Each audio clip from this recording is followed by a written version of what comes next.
I'm very confident that we will be able to reach a production rate of 10,000 vehicles per week towards the end of next year.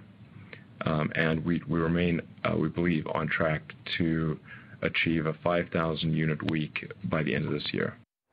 For more, let's bring in our Detroit bureau chief now, David Welch. Elon Musk steadfast in his belief that he can ramp up production, but with the cash on hand, David, do you see it happening?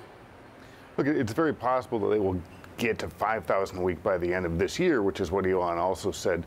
10,000 a week is a big number. That's where they need to be. Remember, he said by the end of next year, so that's a long ramp up to get there. Traditional car companies like General Motors and Ford get there a lot faster.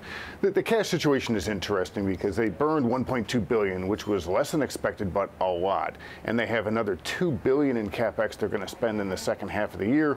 Musk says they have enough money to not have to raise anything to get there. So whether or not they can get there in terms of production, they have the cash to do it, certainly. It's really more a matter of the manufacturing system and the engineering, and you know, Tesla's car making works getting up to speed on time, and it sounds like they can. It's not a really aggressive ramp up in terms of speed.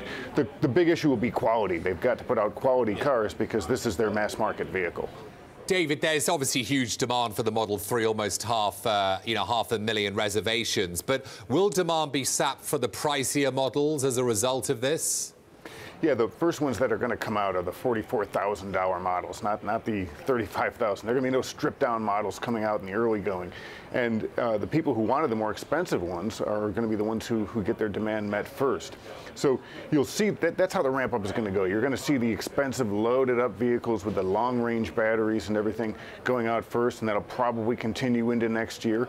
There are a lot of early adopters who I think want those kinds of vehicles. I think you'll see those who just want to get into the Tesla brand for as little money as possible coming in later, and they're probably going to have to wait the longest to get their cars.